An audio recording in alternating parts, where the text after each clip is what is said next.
What would you do if a single moment turned your world upside down? Elliot Carter, a powerful and wealthy businessman, is living the life of luxury in New York City, but a chance encounter at a bustling intersection forces him to confront the life he left behind.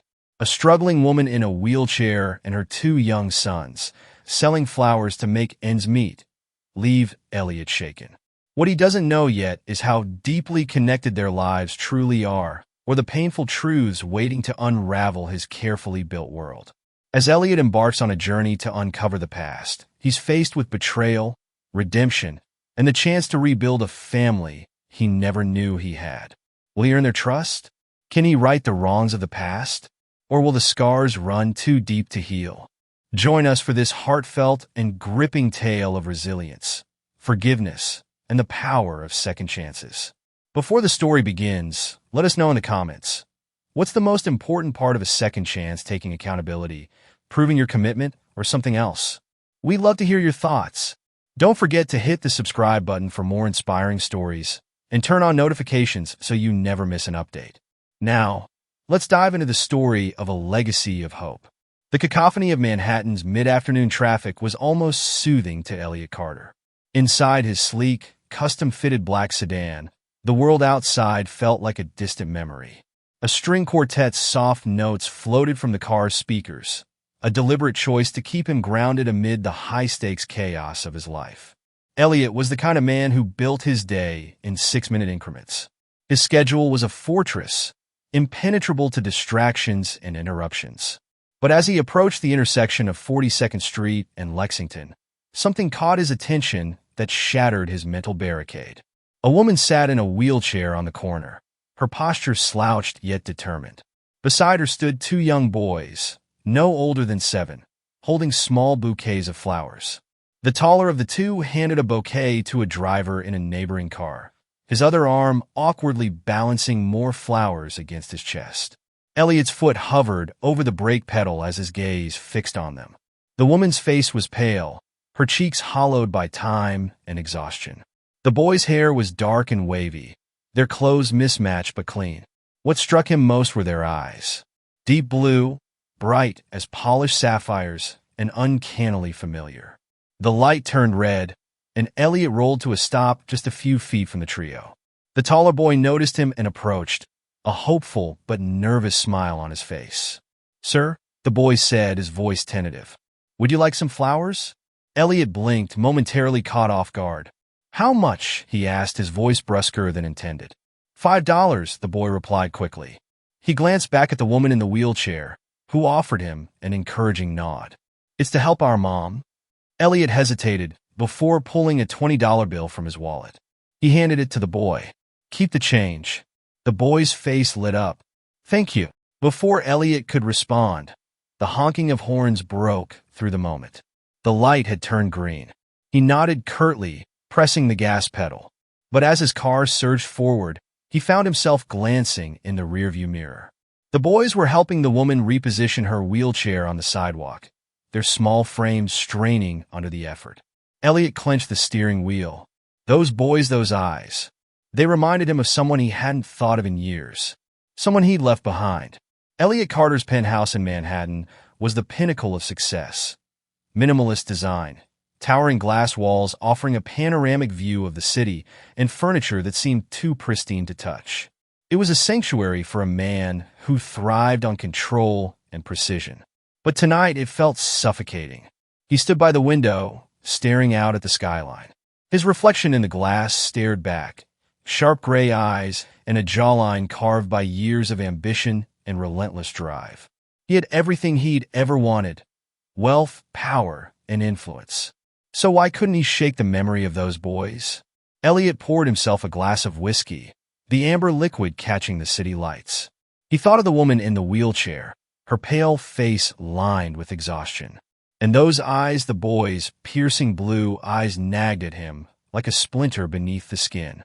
Sinking into his leather armchair, Elliot opened his laptop and began searching for answers. The internet offered endless distractions. Emails from his assistants, updates on quarterly earnings, and news of another acquisition in the works. But none of it held his attention. Instead, he found himself Googling variations of the phrase, "woman in wheelchair with boys selling flowers NYC." Nothing concrete surfaced. Frustration bubbled beneath his calm exterior. He had the resources to uncover anything or anyone, but admitting he needed help felt like a concession. Elliot drained his whiskey and closed the laptop with a decisive snap. Tomorrow, he would hire someone to find them. The next morning, Elliot sat in his office at Carter Holdings, a fortress of glass and steel in the heart of Manhattan. His assistant, Claire Martin, hovered by the doorway with a tablet in hand.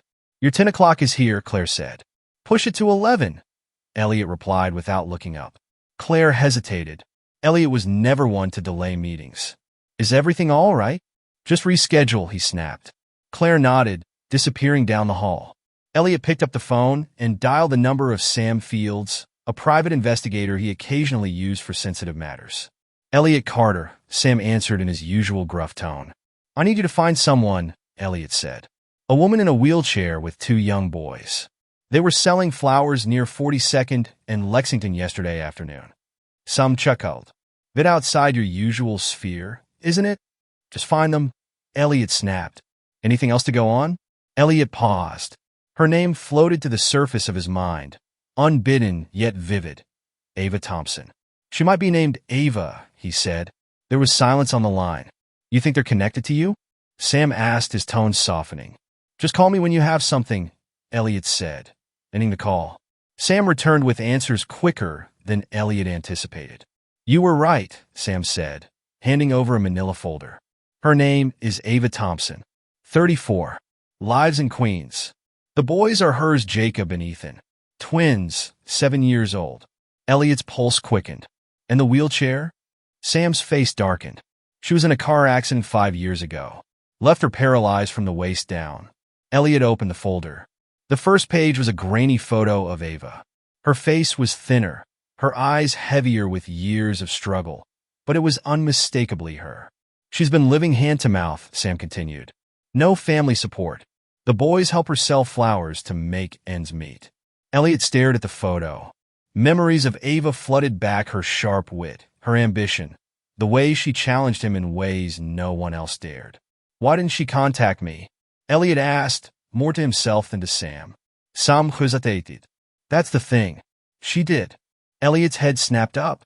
"She sent emails, left voicemails. But there's no record of you responding." "That's impossible," Elliot said sharply. "I dug into it. Some of the emails bounced back. The rest, it's like they were intercepted." Elliot's chest tightened. "Intercepted by who?" "That's your puzzle to solve," Sam said. The Queens neighborhood where Ava lived was a far cry from Elliot's world of luxury and excess. The building was old, its bricks weathered, and its windows patched with mismatched curtains. Elliot climbed the stairs, his heart pounding harder with each step. When he reached Ava's door, he hesitated. Then, summoning his courage, he knocked. The door opened, and there she was, Ava Thompson. Her face registered shock, then anger. "Elliot," she said, her voice sharp. "What are you doing here?" "We need to talk," Elliot said. "About what?" Ava wheeled back slightly, her tone icy. "The 7 years you've been gone? The emails and calls you ignored?" Elliot's stomach twisted. "I didn't ignore you. I never got anything, no emails, no calls." Ava laughed bitterly. "Convenient." "I'm serious, Ava," Elliot insisted. "If I had known." She cut him off, her voice rising. "You don't get to walk in here and act like the hero. You weren't there when it mattered. I built this life for the boys and me, and we don't need you now." Elliot stepped back, her words hitting harder than any corporate battle he'd ever faced. "I'm not leaving until I figure out what happened." "Good luck with that," Ava said, slamming the door. Elliot stood in the hallway, the weight of her anger and hurt pressing down on him. For the first time in years, he felt powerless. The drive back to Manhattan was unusually quiet. Elliot's hands gripped the steering wheel tighter than usual, his knuckles turning white. The memory of Ava's voice, sharp, accusatory, filled with years of bottled hurt, played on repeat in his mind. 7 years. 7 years of struggle for her, for the boys, and all while he thrived in a world of comfort and power. He parked in the underground garage of his building and made his way to the elevator, the cold sterility of the space amplifying the unease in his chest. That night, sleep eluded him. Lying in his bed, he thought back to when he had first met Ava Thompson. It had been his senior year at Columbia. Ava was studying economics, the same major as his, though her approach to life was vastly different. Where Elliot was calculating and pragmatic, Ava was idealistic and fiery. She believed in the power of numbers to change the world, while Elliot saw them as tools to dominate it. "You're not as smart as you think, Elliot," she'd said once after a heated debate about global trade policies in a crowded coffee shop. "And you're more stubborn than necessary," he had replied, though he couldn't help the smile tugging at his lips. For months, they had been inseparable. Study sessions turned into late-night walks, and their contrasting personalities became the magnet that drew them closer. But when an internship opportunity in London came calling, Elliot hadn't thought twice. Career over commitment. He didn't even have the courage to end things face-to-face. A brief, detached email was all Ava had received. Now, her name and face were no longer distant memories. They were real, tethered to two boys who bore his resemblance.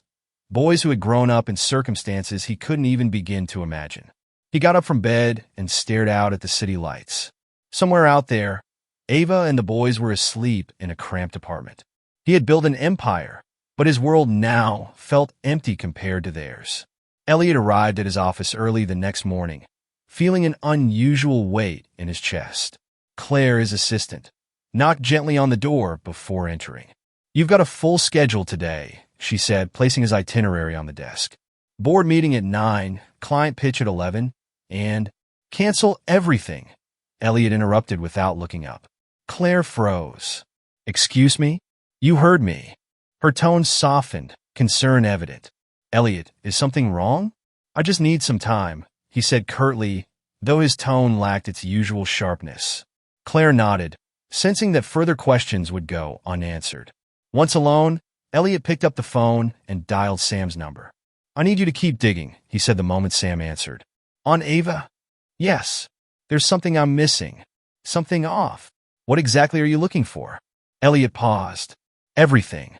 What happened after I left? Why didn't her emails get through? Why didn't I know?" "Some site. This might take time." "I don't care how long it takes," Elliot said firmly. After hanging up, Elliot stared at the photo Sam had given him. Ava's tired eyes stared back, and for the first time in years, Elliot felt a pang of shame he couldn't ignore. "I'll fix this," he whispered. A week later, Elliot returned to Queens. He hadn't planned on showing up so soon, but his unease had grown unbearable. This time, when Ava opened the door, she didn't look surprised. "You don't give up easily, do you?" she said, crossing her arms. "No," Elliot admitted. "And I'm not going to until you hear me out." Ava sighed, wheeling herself back to let him in. The apartment was modest but clean, with signs of a loving home, children's drawings pinned to the fridge, books stacked neatly on a small table, and a faint smell of lavender lingering in the air. Jacob and Ethan were seated on the floor, working on a puzzle. They glanced up at Elliot, their expressions unreadable, before returning to their task. Ava gestured toward a chair. "Say what you need to say, then leave." Elliot hesitated, choosing his words carefully. "I didn't know, Ava. About you. About them." Her gaze was steady, unflinching. "You expect me to believe that? I emailed you. I called. I begged for help. You ignored me." Elliot shook his head. "I don't remember getting anything. Someone must have intercepted." "Intercepted?" Ava interrupted, her voice rising. "What kind of excuse is that? Do you have any idea what I've been through?" "No, I don't," Elliot said quietly. "But I want to." Ava's shoulders tensed, her walls firmly in place. "It doesn't matter now. The boys and I have managed just fine without you." Elliot glanced at Jacob and Ethan. "I just want to help." Ava laughed bitterly. "Help? You think you can waltz in here after 7 years and fix everything with your money?" "I'm not trying to fix anything," Elliot said. "I just want to understand." The tension in the room was palpable. Ava finally let out a long sigh. "I don't know if I can ever trust you, Elliot. Not after everything." Elliot nodded, his heart sinking. "I don't expect you to trust me right away. But let me try." Ava didn't respond, her expression unreadable. Later that evening, as Elliot prepared to leave, Jacob approached him cautiously. "Are you really going to come back?" the boy asked, his blue eyes filled with curiosity and skepticism. Elliot knelt to meet Jacob's gaze. "If you'll let me." Jacob studied him for a long moment before nodding. Elliot left the apartment feeling a flicker of hope amid the weight of uncertainty. He had taken the first step, but he knew there was a long road ahead. Back in his Manhattan office, Elliot stared at his laptop screen, the hum of the city a distant buzz behind his double-paned windows. The photo of Ava and her boy sat on his desk, a silent reminder of the fractured past he had ignored for too long. Sam Fields had sent him preliminary findings, scattered threads that hinted at a larger, darker truth. Ava's life had spiraled into hardship after their brief relationship ended, but what gnawed at Elliot most was her insistence that she had reached out to him. Elliot opened the folder Sam had shared digitally. Among the recovered data were emails Ava had sent 7 years ago. "I'm pregnant. Please call me. I don't know where else to turn. We need to talk. Elliot, please. I can't do this alone." His stomach churned as he read each one. The timestamps matched the year he had taken his first executive position overseas, a whirlwind of late-night board meetings, high-stakes negotiations, and networking events. He hadn't seen these messages then. One email caught his attention, though, not for Ava's words but for the response. A single line, brutal in its finality. "I don't want anything to do with you or the children. Leave me alone." Elliot froze. He hadn't written those words. "Explain this to me," Elliot said, his voice clipped as he held up the printed email when Sam arrived at his office. Sam leaned back in the chair, arms crossed. "That response was sent from your email account, but here's the catch, it wasn't you. I had a digital forensics expert trace the metadata. The reply came from a device on your home Wi-Fi network." Elliot's blood ran cold. Only one person had access to his home during that time. "Dana," he murmured, his voice barely audible. "Your girlfriend back then?" Sam asked. Elliot nodded, his jaw tightening. Sam tilted his head. "Do you want me to dig deeper, or—" "No," Elliot said sharply. "I'll handle her myself." Dana Sullivan's penthouse in the Upper East Side was as polished and cold as Elliot remembered. The woman herself, impeccably dressed in designer clothing, greeted him with a surprised smile. "Elliot, it's been years," she said, motioning for him to enter. "This isn't a social visit," Elliot replied, stepping inside without removing his coat. Dana smiled faltered. "What's going on?" Elliot wasted no time. 7 years ago, Ava Thompson tried to contact me. She was pregnant. She sent emails and left voicemails. Someone replied to her using my account. Dana's face drained of color. "It was you, wasn't it?" he pressed, his voice cold and steady. Dana turned away, pacing toward the kitchen. "I was protecting us, Elliot," she stammered. "You were on the verge of your biggest break. You didn't need a scandal." "Protecting us?" Elliot repeated, incredulous. "You destroyed her life, the boys' lives, and you made me look like a monster." Dana's hands trembled as she clutched the edge of the counter. "I thought I was doing what was best for you." Elliot stepped closer, his fury barely contained. "You had no right to make that decision for me. Do you even realize what she went through? What those boys endured?" Dana turned to face him, tears streaming down her face. "I didn't know it would turn out like this. I didn't want to lose you." "You didn't lose me," Elliot said flatly. "You lost yourself." He left without another word, the door slamming shut behind him. Elliot returned to his office, his mind racing. Dana's confession answered part of the puzzle, but Sam's investigation had uncovered another thread: Ava's failed legal battle for financial support. A lawyer named Greg Mason had represented Ava, promising her the moon but delivering nothing. Instead, he had drained her savings and left her with no recourse. Elliot picked up the phone and dialed Margaret Kane, his trusted corporate attorney. "Margaret," he began, "I need you to look into someone. Greg Mason. Find every case he's ever worked on, every dollar he's misappropriated, and every person he's wronged. Then build me a case that will bury him." "Consider it done," Margaret replied without hesitation. When Elliot visited Ava again, the tension between them was palpable. She stood in the doorway, arms crossed, her expression a mixture of suspicion and exhaustion. "What now?" she asked. "I know what happened," Elliot said, holding her gaze. "Dana intercepted your messages. She pretended to be me. I didn't know about the boys because she made sure I didn't." Ava's eyes narrowed. "And I'm supposed to believe that?" Elliot nodded. "Yes, because it's the truth. And because I'm doing everything I can to fix it." Ava's walls didn't crumble entirely, but a crack appeared. "What do you want, Elliot?" "I want to help," he said simply. "Not just with money, but with everything. I want to be part of their lives. Of your life." Ava sighed, the weight of years pressing on her shoulders. "I don't know if I can let you in, Elliot. Not after everything." "I don't expect you to trust me overnight," Elliot said. "But let me try." Meanwhile, Margaret's team uncovered damning evidence against Greg Mason. Ava's case wasn't unique. He had embezzled from multiple clients, most of them vulnerable and desperate. Margaret briefed Elliot in his office. "We have enough to press charges," she said. "It's a solid case." Elliot nodded. "I want Ava to know. This is her fight as much as mine." When he told Ava about the lawsuit, her reaction surprised him. "You're doing all this for me?" she asked, her voice tinged with disbelief. "For you and the boys," Elliot replied. Ava's eyes softened, though skepticism lingered. "We'll see." Elliot began spending more time with Jacob and Ethan, always with Ava's cautious approval. He attended their soccer games, helped with homework, and even brought them books about building treehouses. One afternoon, while helping Ethan with a science project, Jacob spoke up. "Do you really care about us?" the boy asked bluntly. Elliot knelt to Jacob's level. "More than anything."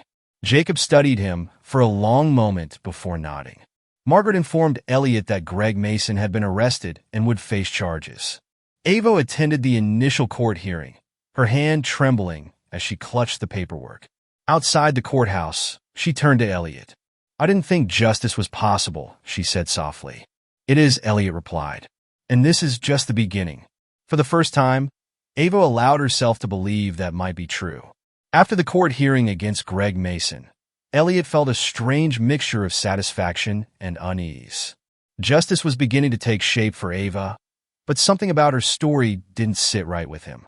Sam's investigation had unearthed some disturbing details, threatening emails sent to Ava during her pregnancy and after her accident. Elliot leaned back in his office chair, scrolling through the scanned copies Sam had sent him. "Stay away from Elliot Carter. He doesn't want you or your children. If you persist, you'll regret it. This is your final warning." Each message was anonymous, but the tone was chillingly deliberate.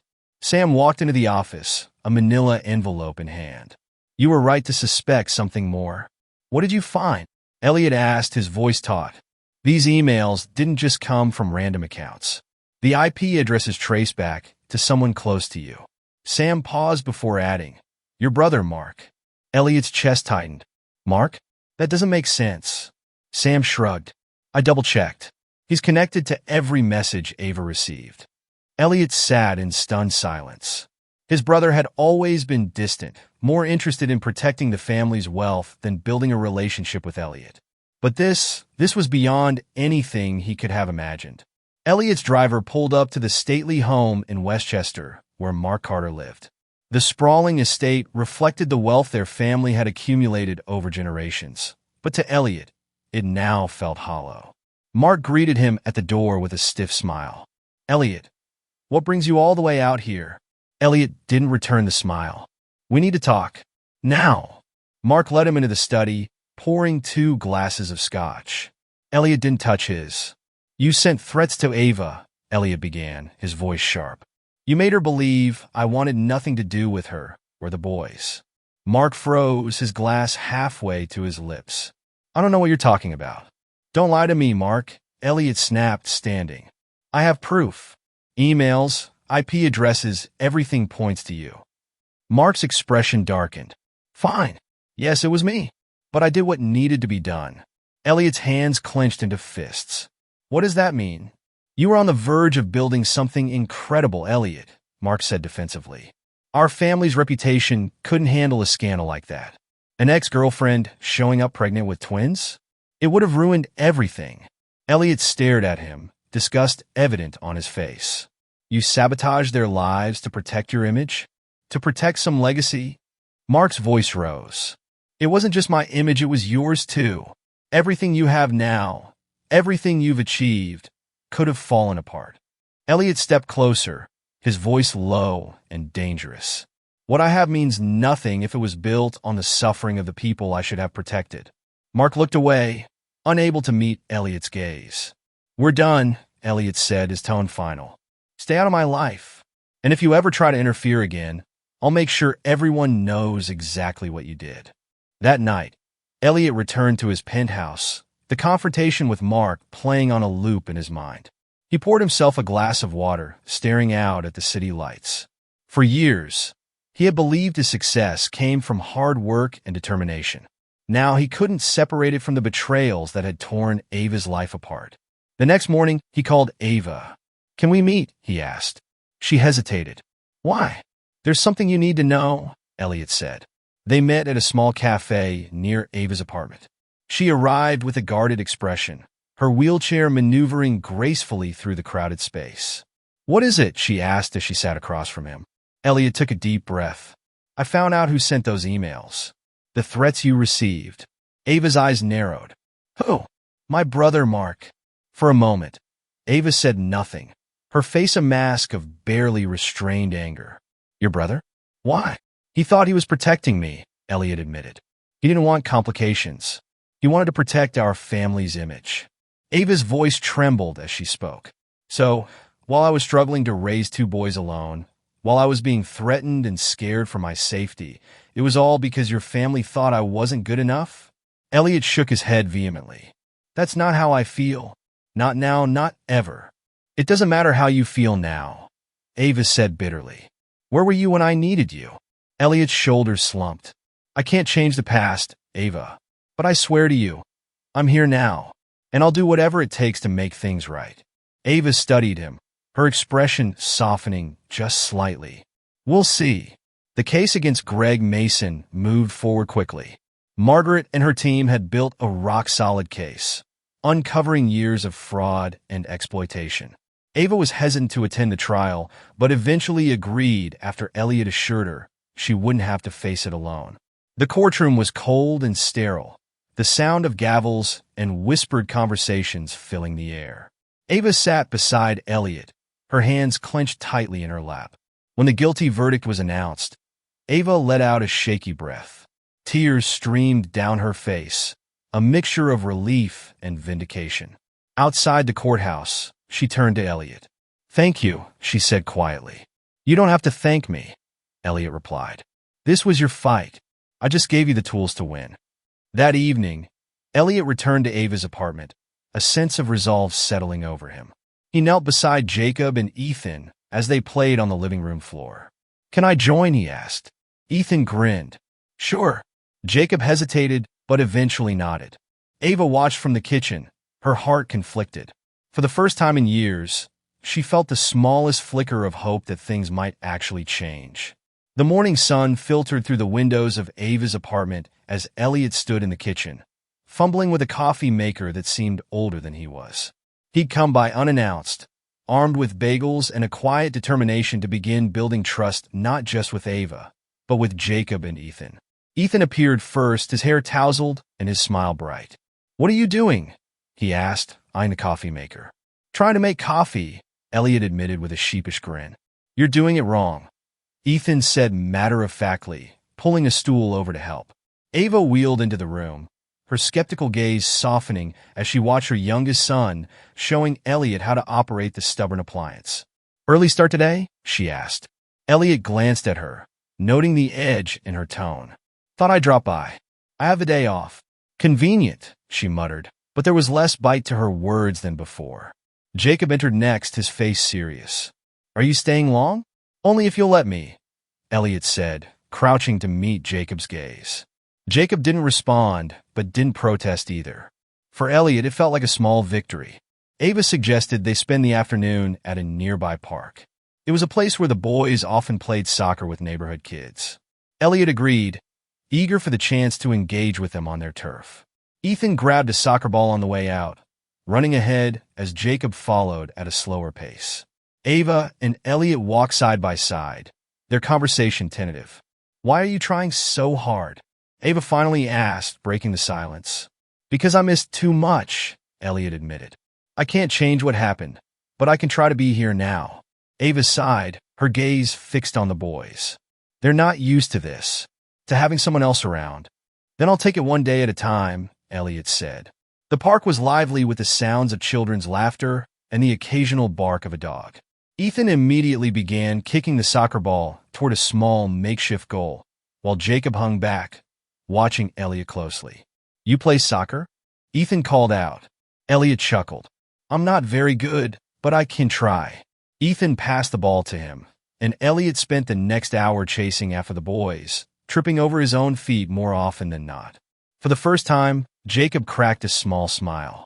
Back at the apartment, the boys' laughter lingered in the air as they recounted Elliot's clumsy attempts at soccer.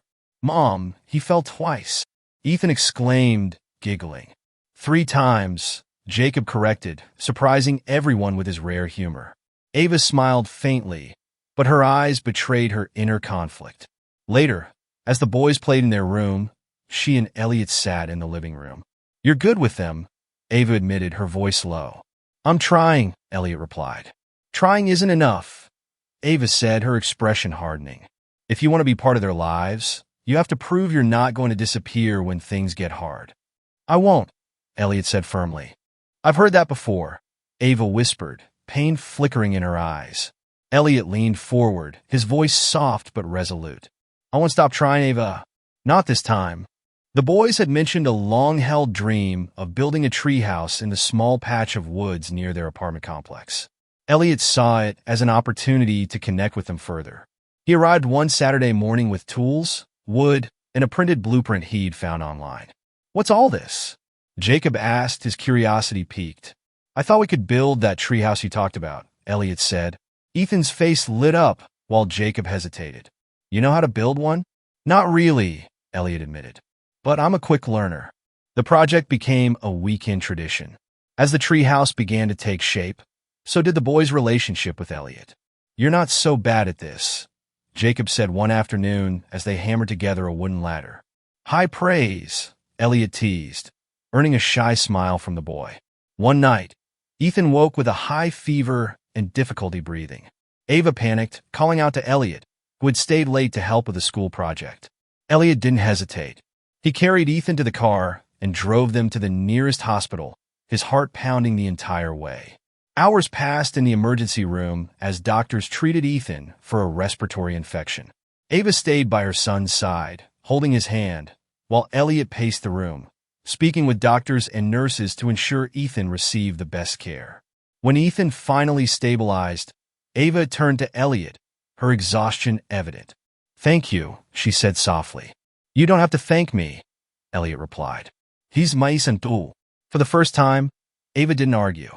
A few days after Ethan's recovery, Jacob approached Elliot with an unexpected question. "Do you want to stay for dinner?"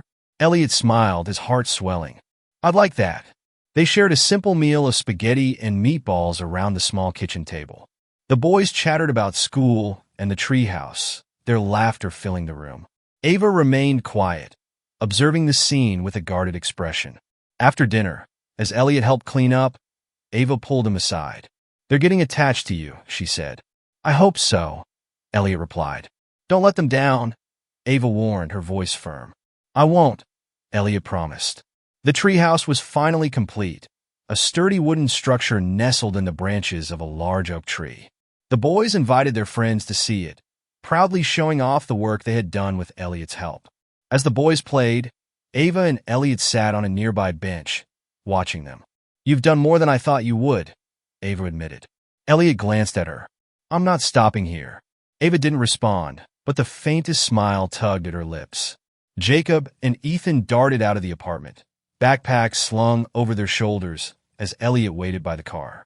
It had become part of his routine to drop the boys off at school on mornings when Ava had early commitments at the flower shop. "You don't have to do this, you know," Ava said as she handed Ethan a lunchbox. "I want to," Elliot replied simply. As they drove, Ethan chattered about his science project, while Jacob remained quiet in the back seat. Elliot glanced at him in the rearview mirror. Something on your mind, Jacob? He asked. The boy hesitated before asking, Are you going to come to Parent Day? Elliot's grip on the steering wheel tightened briefly. Parent Day. Ethan jumped in to explain. Yeah, you come to school, see our classroom, and talk to our teacher. Mom always comes, but it'd be cool if you came too. Jacob added softly. You don't have to. Just if you want. Elliot nodded, his throat tight. It'd be there. When he dropped them off, Jacob turned back to wave a gesture that wasn't lost on Elliot. Parent Day arrived quicker than Elliot expected. He found himself standing in the brightly decorated classroom, surrounded by other parents and caregivers. Ava sat beside him, her wheelchair parked next to a low table covered in crayons and construction paper. Ethan ran up to them, holding a drawing of a soccer game. Look, Mom. Look, Elliot. Jacob approached more slowly, holding a booklet he'd made about his favorite books. This is mine, he said, handing it to Elliot. Elliot knelt to examine it, flipping through the pages. You wrote this all yourself? Jacob nodded. This is amazing, Elliot said, his voice filled with genuine pride. Jacob's face brightened, and for the rest of the event, he stayed close to Elliot, occasionally sneaking glances to see if he was still paying attention. Later, as they left the school, Ava spoke quietly. That meant a lot to them. To both of them. It meant a lot to me too, Elliot replied. One evening, Elliot stayed late to help Ava with the boys' bedtime routine. Jacob read quietly in his bunk, while Ethan chatted animatedly about an upcoming soccer game. As Elliot tucked Ethan in, the boy reached out and grabbed his hand. You're staying, right? Elliot's heart clenched. I'm staying, Ethan. I'm not going anywhere. Ethan grinned before turning over and falling asleep. When Elliot stepped into the hallway, he found Ava watching him. You're good with them, she said softly. I want to be, Elliot replied. They deserve that. Ava's expression was unreadable. So do I. Elliot stepped closer, his voice gentle. I know I've let you down before, but I'll keep proving to you that I'm here for you and for them. Ava nodded, her gaze lingering on him for a moment longer than usual. The next Saturday, Elliot arrived at the soccer field with Ava and the boys. Ethan was buzzing with excitement, while Jacob seemed unusually eager to warm up with his teammates. As the game began, Elliot found himself cheering louder than he'd expected, his usually composed demeanor slipping in the face of Ethan's big plays. When Ethan scored the winning goal, he sprinted to the sidelines, jumping into Elliot's arms. We won. You were amazing, Elliot said, laughing. Jacob approached more cautiously, but still offered a rare smile. You were loud, he teased. Elliot grinned. You both made me proud today. As they walked back to the car, Jacob fell into step beside Elliot. Are you coming to my next game too? Every single one, Elliot promised. That evening, the boys were still buzzing from their victory as they fell asleep in their room. Ava and Elliot sat on the couch, the faint sound of traffic filtering in through the window. They've come a long way, Ava said, breaking the silence. So, have we? Elliot replied. Ava hesitated before speaking. You've shown up for them. For me. And I think I'm starting to believe you'll keep showing up. Elliot met her gaze, his voice steady. I will. Always. For the first time, Ava leaned into him, letting herself feel the comfort of his presence. A week later, Elliot arrived with a surprise. He handed Ava a small envelope, his expression nervous. What's this? She asked, opening it cautiously. Inside was a set of tickets for a weekend getaway to a cabin by a nearby lake. I thought we could all use some time away, Elliot explained. Just the four of us. Ava looked at him, her skepticism melting into gratitude. You didn't have to do this. I wanted to, he said. The boys were ecstatic when they heard the news, and the weekend getaway became a cherished memory filled with fishing, hiking, and quiet moments that felt like the start of something new. Back in Queens, the boys hung up a drawing they'd made of their weekend adventure. A smiling family standing beside a lake, the treehouse visible in the background. Ava watched as they admired their work, her heart full of emotions she hadn't let herself feel in years. You've done more than I thought you could, she told Elliot later that evening. I'm not done yet, he replied with a smile. For the first time, Ava allowed herself to hope. Ava stood in the middle of her flower shop, her fingers brushing the petals of a bouquet of freshly arranged sunflowers. The shop had been open for a week, and already the neighborhood was buzzing with excitement. Customers stopped by not just to buy flowers, but to offer their congratulations and admire the cozy, vibrant space Ava had created. Elliot entered with a cup of coffee and a smile. "Looks like you've built quite the following." Ava glanced up, her face lighting up despite herself. "It's small, but it's mine. I never thought I'd actually get here." "You did all this," Elliot said, handing her the coffee. Ava's expression softened. "I had help." Their moment was interrupted by the sound of the boys bursting through the door, their backpacks bouncing as they ran inside. "Mom, look what I made in our class," Ethan said, holding up a colorful paper flower. Jacob followed more slowly, holding a small potted plant he'd picked up on the way home. "It's for the shop," he said quietly, placing it on the counter. Ava beamed, her heart swelling as she pulled both boys into a hug. Later that evening, as Ava locked up the shop, Elliot lingered by the door. "You should be proud," he said. "I am," Ava replied. "But I can't help wondering if it's all too good to be true." Elliot frowned. "Why would you think that?" "Because good things don't usually last," Ava said, her voice tinged with sadness. Elliot stepped closer. "This will last, Ava. You've worked too hard for it not to, and I'll be here to make sure of that." Ava met his gaze, her walls lowering inch by inch. "You're starting to make me believe you." The boys were thrilled when Elliot suggested they turn their Saturday treehouse projects into a family tradition. Each weekend, they worked together to add something new: a pulley system, a bench, even a tiny flagpole. One afternoon, as they painted a sign to hang above the entrance, Jacob hesitated before speaking. "Can we call it Carter's Fort?" he asked, glancing at Elliot nervously. Elliot felt his chest tighten. "Are you sure?" Jacob nodded, a small smile creeping onto his face. "Then Carter's Fort it is," Elliot said, his voice warm. Ava watched from the sidelines, her heart swelling as she saw Jacob's shy trust beginning to blossom. Inspired by Ava's resilience and her ability to create a new life for herself and the boys, Elliot began laying the groundwork for a foundation. He envisioned it as a resource for single parents and families struggling under circumstances like Ava's, a way to give others the opportunities she had lacked. He brought the idea to Ava one evening as they sat in her apartment. "I want to name it after you," Elliot said. Ava blinked, caught off guard. "Why me?" "Because you're the reason it exists," he explained. "You've shown me what it means to fight for something bigger than yourself. You're the inspiration." Ava stared at him for a long moment before finally nodding. "If it helps people, then okay." The boys' 8th birthday arrived with balloons, streamers, and a backyard barbecue at Ava's newly renovated apartment.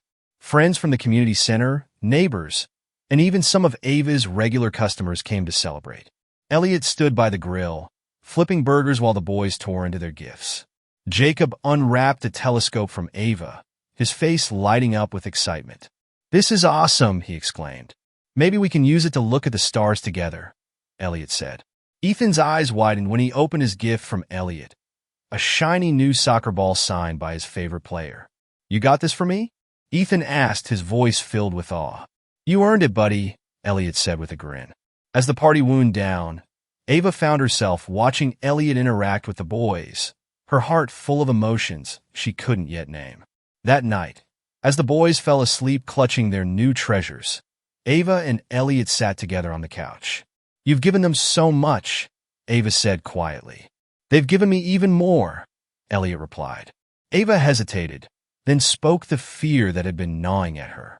"What if you wake up one day and decide this isn't what you want? What if you leave again?"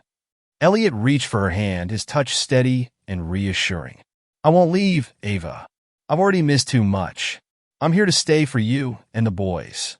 Ava's eyes filled with tears, but she said nothing, leaning into his embrace for the first time. The launch of the foundation was held at a community event in Queens. Families gathered to hear about the programs and resources the organization would provide: legal aid, scholarships, childcare support, and more. Ava stood beside Elliot as he addressed the crowd, her name front and center on the foundation's materials. "This isn't just about helping families," Elliot said. "It's about giving people the tools to create a future they can be proud of? People like Ava Thompson, whose strength and determination inspire everything we do. Ava blushed under the attention, but her pride in what they had built together was undeniable. As the event wound down, Ava pulled Elliot aside. "You've done something incredible here," she said. "So, have you?" Elliot replied. Ava hesitated before speaking. "I think I'm ready to let you in completely. The boys, the shop, the foundation, it's all connected now. And so are we." Elliot's chest swelled with emotion. "You don't know how much that means to me." "You've earned it," Ava said, smiling through her tears. With the success of the foundation's launch, Elliot suggested a short getaway to celebrate. He booked a cabin near a serene lake upstate, a quiet escape from the demands of their busy lives. The boys were thrilled, peppering Elliot with questions during the drive. "Is there a lake?" Ethan asked, bouncing in his seat. "There's a huge one," Elliot replied, smiling in the rearview mirror. "Can we fish?" Jacob added, his curiosity piqued. "We can try," Elliot promised. When they arrived, the boys ran toward the water's edge, their laughter echoing across the quiet landscape. Ava watched them with a faint smile, her wheelchair resting on the gravel path. "You didn't have to do all this," she said, her tone softer than usual. "I wanted to," Elliot replied. "You deserve some peace." As the sun dipped below the horizon, the family gathered around a campfire. Elliot showed the boys how to roast marshmallows, while Ava leaned back in her chair, soaking in the rare tranquility. "Mom, you should try this," Ethan said, holding out a slightly charred marshmallow. Ava laughed and accepted it, shaking her head at the boys' enthusiasm. "Thank you," she murmured to Elliot, her voice barely audible above the crackle of the fire. "For what?" "For showing me this is possible," she said, gesturing toward the boys. Elliot's chest tightened. "It's not just possible, it's real. And it's ours." The next morning, Elliot rented a rowboat, much to the boys' delight. Ava stayed on the dock, sketching the view with a quiet contentment she hadn't felt in years. On the lake, Elliot struggled to keep the boat steady as the boys leaned over the edge, pointing at fish below. "You're going to tip us," he exclaimed, laughing despite himself. Jacob handed Ethan a small net, and they spent the next hour trying and failing to catch fish. By the time they returned to shore, they were soaked and laughing uncontrollably. "They caught one," Ethan yelled, holding up a small plastic toy someone had lost in the lake. Ava looked up from her sketch pad, a rare, carefree smile on her face. "That counts, right?" Elliot said, grinning as he helped the boys out of the boat. "Sure," Ava replied, her tone teasing. For the first time, she saw a glimpse of the family she had dreamed of but never dared to believe could exist. That evening, they gathered around a small table on the cabin's porch. The boys devoured a simple dinner of grilled chicken and vegetables, their energy still boundless after a day on the lake. "Mom, did you know Elliot can't row a boat?" Ethan said through a mouthful of food. Ava smirked. "I figured that out the moment you came back soaked." Jacob chuckled, his usual seriousness replaced with a lightheartedness Ava hadn't seen in a long time. Elliot leaned back in his chair, watching the scene with a quiet satisfaction. This was what he had been missing all those years: connection, laughter, belonging. After dinner, as the boys played cards inside, Elliot turned to Ava. "I've never seen them this happy," she admitted, her voice soft. "They make it easy," Elliot replied. Ava hesitated, then placed her hand over his. "So do you." The last night of the trip was marked by a quiet conversation by the fire. The boys had fallen asleep, exhausted from their adventures, leaving Ava and Elliot alone under the stars. "I've been thinking about the boys," Ava began, her voice steady but reflective. "What about them?" Elliot asked, his attention fully on her. "They're finally letting you in," she said. "They trust you now." "That means everything to me," Elliot said, leaning forward. "And I'll do everything I can to keep that trust." Ava hesitated. "That's what scares me. If something happens, if you leave, it won't just hurt me. It'll destroy them." Elliot's heart ached at the weight of her words.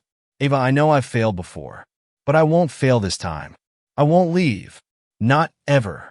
Her eyes glistened with unshed tears, but she didn't pull away when he reached for her hand. "I want to believe you," she whispered.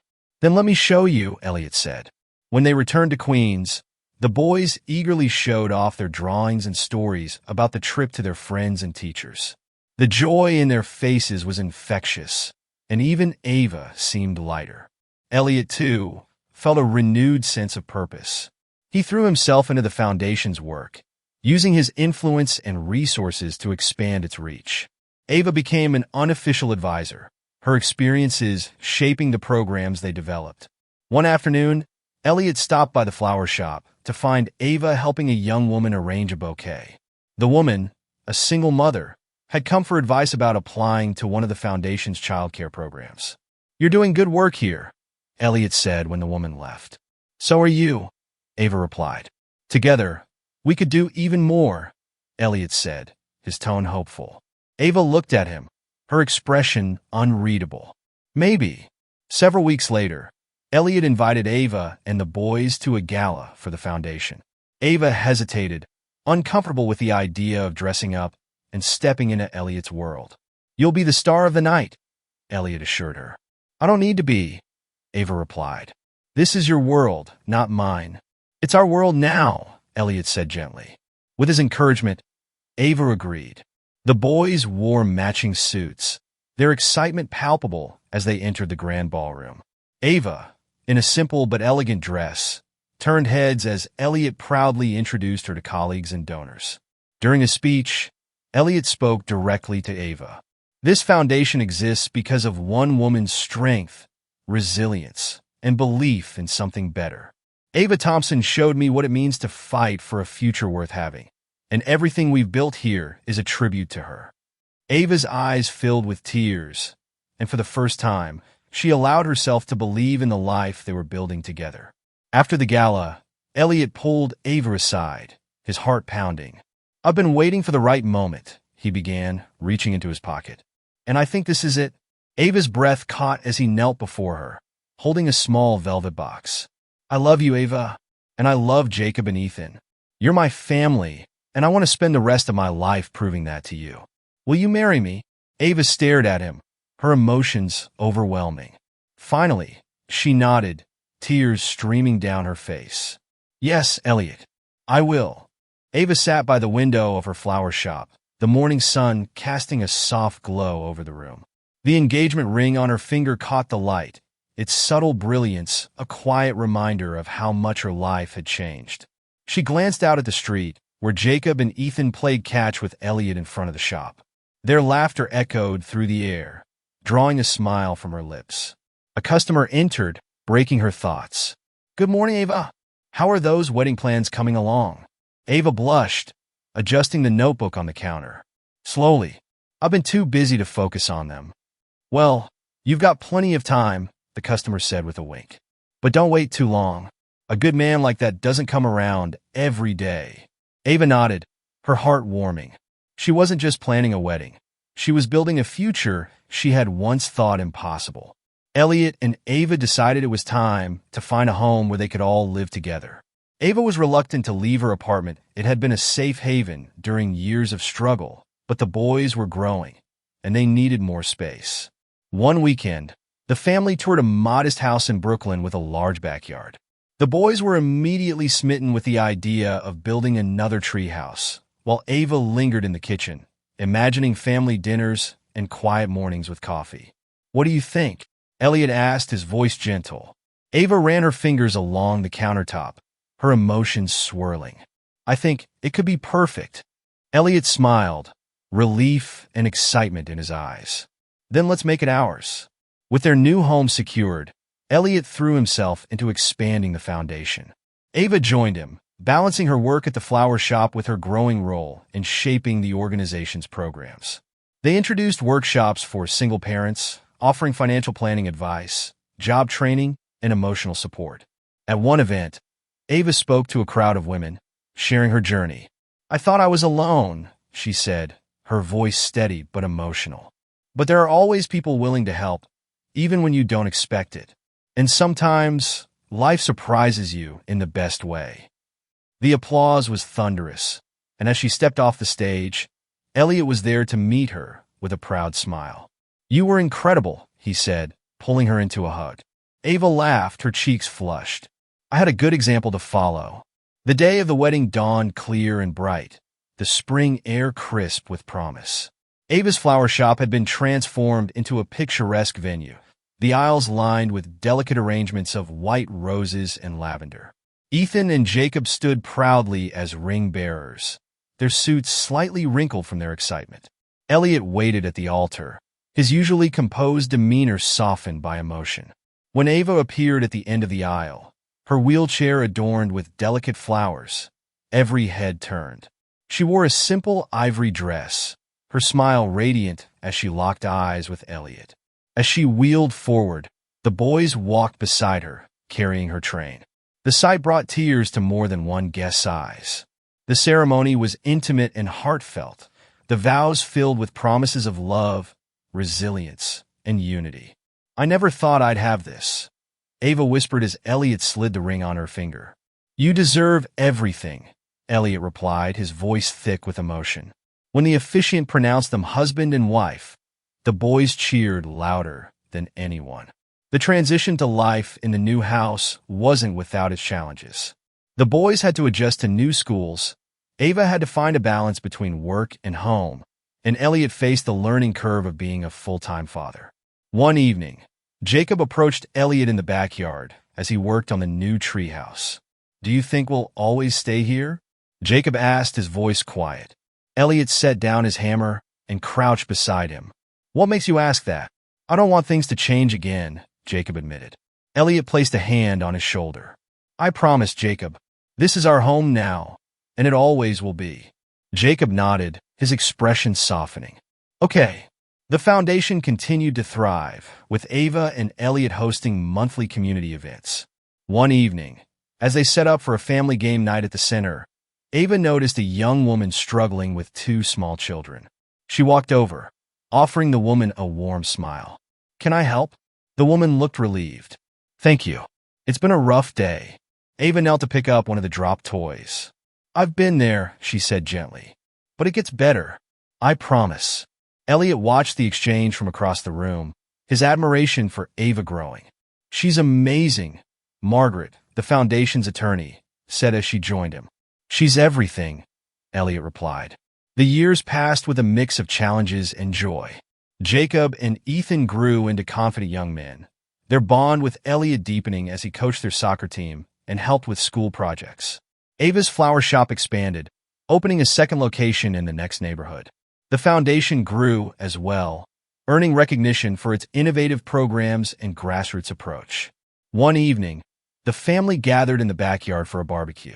The treehouse, now weathered but sturdy, stood as a symbol of their journey.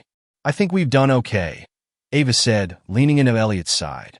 Better than okay, he replied, kissing her temple. The story of Ava, Elliot, Jacob, and Ethan became a cornerstone of the foundation's mission. Their journey inspired countless families, proving that second chances and unconditional love could create something extraordinary. At a gala celebrating the foundation's 10th anniversary, Ava stood on stage, her voice steady as she addressed the crowd. Our story isn't just about overcoming hardship, she said. It's about the power of community, family, and believing in a brighter future. If we can do it, so can you. The applause was deafening, but it was the sight of Elliot and the boys in the audience, cheering her on, that filled her with the deepest sense of pride. On a quiet summer evening, the family gathered in the backyard, watching the sunset from the treehouse. Jacob and Ethan, now teenagers, joked and teased each other as Ava and Elliot sat side by side. Think they'll ever grow out of this? Ava asked, laughing. Not a chance, Elliot replied, wrapping an arm around her. As the stars emerged, Ava rested her head on Elliot's shoulder, her heart full. For the first time, she truly felt the peace she had fought so hard to find. They weren't just a family, they were a legacy of hope. Thank you for joining us on this heartfelt journey of redemption, resilience, and love. If you enjoyed this story and want more inspiring tales, don't forget to hit the subscribe button and turn on notifications so you never miss an update. Share this story with friends and family who might need a reminder that second chances are always possible.